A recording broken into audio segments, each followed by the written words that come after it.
Hello everyone, welcome on computer science self learning platform.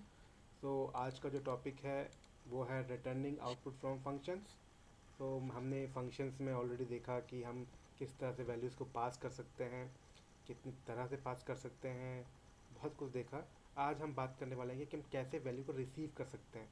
तो Python gives us a written statement by which we can get the output. So most functions take in arguments, perform some processing and then return a value to the caller. In Python this is achieved with the return statement. सो आप एक simple से यहाँ programme देख रहे होंगे, छोटा सा programme है, कुछ नहीं, एक स्क्वायर को रिटर्न स्क्वायर जो है वैल्यू कैलकुलेट कर रहा है। तो मैंने क्या किया है, मैंने एक बार स्क्वायर को कॉल किया है, उसकी वैल्यू को स्टोर किया है और एक बार डायरेक्टली प्रिंट के अंदर कर दिया है मैंने वैल्यू को यूज़। तो ये दोनों ही केस में आपको आंसर मिल जाएगा सेम, कोई फ़र्क नहीं पड़ेगा। द ओनली थिंग इज़ यहाँ पे रिजल्ट के साथ आप फ्यूचर में कुछ और भी कर सकते हैं, पर यहाँ पे स्क्वायर है सिर्फ प्रिंट होगा डायरेक्टली उसकी वैल्यू।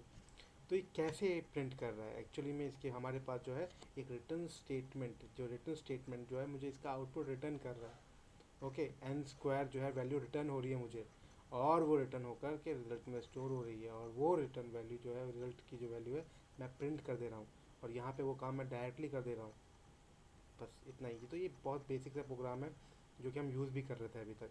अब हम बात करने वाले हैं कि अगर नॉर्मल सिचुएशन में तो हमने देख लिया, नॉर्मल सिचुएशन नहीं है, मतलब मैं कुछ भी रिटर्न नहीं करता हूँ या मैं रिटर्न स्टेटमेंट में सिर्फ रिटर्न लिख देता हूँ, तो क्या हो रहा है। तो फंक्शन जो है ये डिफाइंड है इसमें कि आप चाहे कुछ रिटर्न करें चाहे नहीं करें, फंक्शन से एक वैल्यू रिटर्न होती है जिसे बोलते हैं नन। अगर आपने कुछ भी रिटर्न नहीं किया तो नन तो रिटर्न होना ही है। कंट्रोल तो प्रोग्राम का वापस जाना ही है।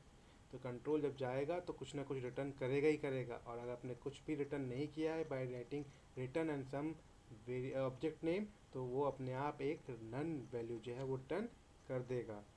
सो यहाँ पे देखिए, अपने मैंने यहाँ पे प्रिंट किया उसने वैल्यू को, रिटर्न कुछ नहीं किया है। कुछ नहीं किया तो मतलब यहाँ से कंट्रोल लास्ट स्टेटमेंट को एग्जीक्यूट करके वापस प्रोग्राम में आ गया।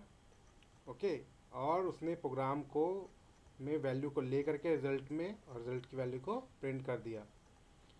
ठीक है, इधर पे देखिए, इधर रिटर्न स्टेटमेंट कुछ भी नहीं लिखा है, तो कंट्रोल जो है रिटर्न से थ्रू होकर वापस आया और उसने कुछ भी रिटर्न नहीं किया। ठीक है, सो दिस वे हम कह सकते हैं कि रिटर्न स्टेटमेंट जब कुछ भी नहीं दे रहा है तो क्या दे रहा है, रिटर्न स्टेटमेंट दे रहा है। अब आप देखिए कि जब प्रोग्राम में कुछ भी रिटर्न नहीं हो रहा था उस समय भी कंट्रोल वापस आ रहा है। और वो कंट्रोल कब वापस आता है या रिटर्न कब होता है, जब लास्ट स्टेटमेंट मिलती है। अगर आपने रिटर्न स्टेटमेंट नहीं लिखा है तो जो भी लास्ट स्टेटमेंट होगी उसको एग्जीक्यूट करने के बाद प्रोग्राम से कंट्रोल वापस आएगा। ये आपको ध्यान रखना है, वो लास्ट स्टेटमेंट आपको देखना होगा, इससे आपको पता चल जाएगा कब प्रोग्राम से वैल्यू या ऑब्जेक्ट रिटर्न कंट्रोल रिटर्न होगा। अब हमने बात की कि कुछ भी रिटर्न नहीं होता तब। अब हमने देखा नॉर्मल केस, अब हम बात करेंगे कि अगर मल्टीपल वैल्यू रिटर्न करनी हो, जो कि बाकी लैंग्वेज में ये स्ट्रेंथ नहीं थी, और इसीलिए पाइथन कहीं ना कहीं फ्लेक्सिबिलिटी देने की वजह से बहुत फेमस है। कि आपने स्क्वायर और क्यूब दोनों निकाला नंबर का, तो दोनों को क्यूब और स्क्वायर निकालने के लिए जो स्क्वायर और क्यूब करने का मैंने एक फंक्शन बनाया, और उसके थ्रू देखिए जब मैं दो वैल्यू रिटर्न कर रहा हूँ, और ये दोनों वैल्यू जो है वो रिटर्न कहाँ हो रही है, पहली वैल्यू लेफ़्ट से, लेफ़्ट की पहली वैल्यू पहले लेफ़्ट में ऑब्जेक्ट रेफरेंस में स्टोर होगी, और दूसरी वैल्यू जो है दूसरे ऑब्जेक्ट रेफरेंस में स्टोर हो जाएगी, और दोनों स्टोर होने के बाद हम प्रिंट कर सकते हैं वैल्यू को। तो ये मल्टीपल रिटर्न वैल्यू है। आप दो ही नहीं, आप 3 4 10 कितनी भी स्टोर कीजिए। हाँ, अगर आपने वैल्यू यहाँ पे कम दी है तो वो क्या होगा, एरर देगा, कौन सी एरर देगा, वो सब हम जो डेमो सेशन में देखेंगे। तो नेक्स्ट इसके बाद जो बात करेंगे कि अभी हमने सिर्फ जो बात की थी वो सिर्फ इंटीजर्स की बात की है ना सारे केसेस में। अब हम देखते हैं क्या हम इससे जो दूसरे ऑब्जेक्ट्स हैं उनको रिटर्न कर सकते हैं। तो आइए देखते हैं। तो रिटर्निंग टपल। सो देखिए, टपल को मैंने क्या किया, मैंने जो है था पिछले केस में आपको दो वैल्यू रिटर्न की थी, मैंने यहाँ पे इसको टपल बना दिया और वैल्यू को रिटर्न कर दिया आर में, और मैं इसे प्रिंट करूँगा और वो आराम से प्रिंट हो जाएगा टपल के केस में। अगर मैं सिंगल टपल रिटर्न करना चाहता हूँ तो मुझे बस एक कॉमा लगा के रिटर्न करना होगा, जो कि आप जानते हैं कि ब्रैकेट लगाने पे टपल नहीं बनता है, सिंगल वैल्यू होने पे तो एक कॉमा लगाना पड़ता है। तो ये देखिए बड़ा सिंपल सा केस है टपल का, और देखिए ये जो रिटर्न कर रहा है ये टपल वैल्यू है, तो ये जो RES है वो टपल वैल्यू को स्टोर करेगा और प्रिंट भी टपल करेगा। यहाँ पे भी यही होगा। फिर नेक्स्ट केस देखिए आप लिस्ट का।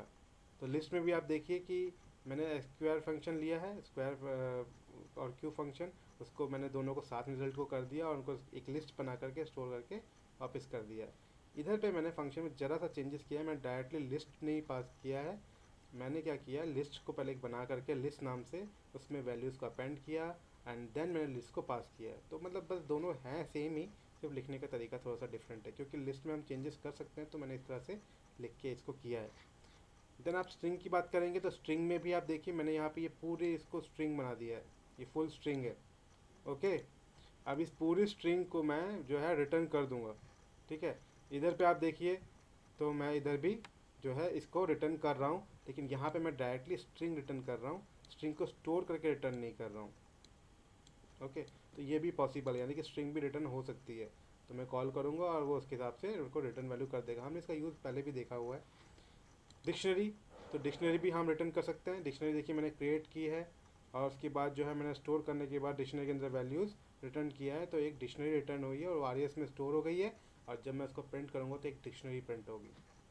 तो इस तरह से हम लोग जो है हर चीज़ को रिटर्न कर सकते हैं जो कि इसमें अलाउड है। तो आप अलग अलग ऑब्जेक्ट्स को भी गेट कर सकते हैं, ये आपके ऊपर है कि आप कैसे यूज़ करते हैं। ओके, जैसे हम पास कर सकते थे वैसे हम रिटर्न भी कर सकते हैं, मल्टीपल ऑब्जेक्ट रिटर्न कर सकते हैं, कुछ भी रिटर्न नहीं कर सकते हैं। ये सब हमारे ऊपर है, यूज़र के ऊपर है। नाउ अब हम बात करते हैं कि proper placing of return statement. तो यहाँ पे थोड़ा सा चेंज है, यहाँ पे ये जो है रिटर्निंग 2 बार लिखा आएगा। ओके, इस फ्रेम को मैं हल्का सा कर देता हूँ क्योंकि ये 2 बार कॉल होगा इसलिए। ओके, नाउ आप ये देखिए इस प्रोग्राम में और इस प्रोग्राम में क्या डिफरेंस है। मैंने एक जगह पे रिटर्न क्या है जस्ट पहले लिखा है प्रिंटिंग से, और एक जगह पे रिटर्न को बाद में लिखा है फंक्शन के अंदर। इससे क्या फ़र्क पड़ रहा है, देखिए रिटर्न जब जैसे ही एनकाउंटर होता है प्रोग्राम में, तो प्रोग्राम का जो कंट्रोल है वो एग्जीक्यूट करने के बाद रिटर्न को वापस चला जाता है, कहाँ पे, कॉलिंग पर। तो अगर आपने नहीं भी लिखा है रिटर्न तो लास्ट स्टेटमेंट तक होता ही आपको पता है, और अगर आपने सिर्फ रिटर्न लिखा है तो वो रिटर्न स्टेटमेंट को देख के वो वापस कॉलिंग फंक्शन पे आ जाएगा।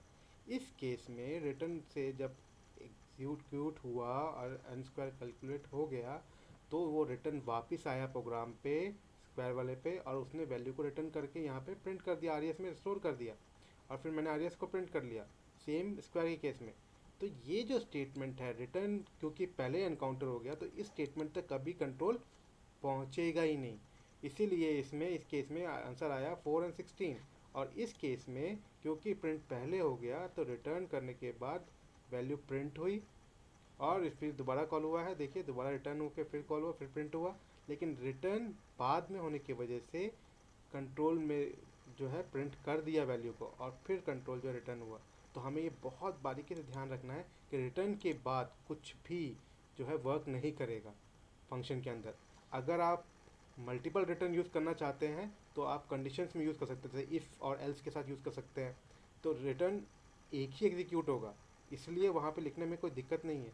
आप मल्टीपल रिटर्न स्टेटमेंट लिख सकते हैं, लेकिन अगर आपने लगातार एक सिंगल टॉप डाउन अप्रोच के साथ रिटर्न स्टेटमेंट 2 बार लिख दिया, मान लीजिए मैंने यहाँ पे एक रिटर्न स्टेटमेंट लिख दिया और यहाँ पे भी लिखा है, तो पहले रिटर्न के कारण ही वो रिटर्न हो जाएगा, अगले रिटर्न पे कभी जाएगा ही नहीं।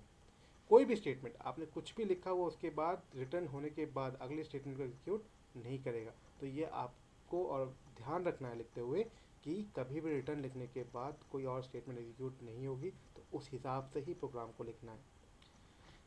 सो होप आपको ये जो लेसन है वो समझ आया होगा, एंड अगर कोई दिक्कत है तो डेमो सेशन में और क्लियर हो जाएगा। So thank you very much.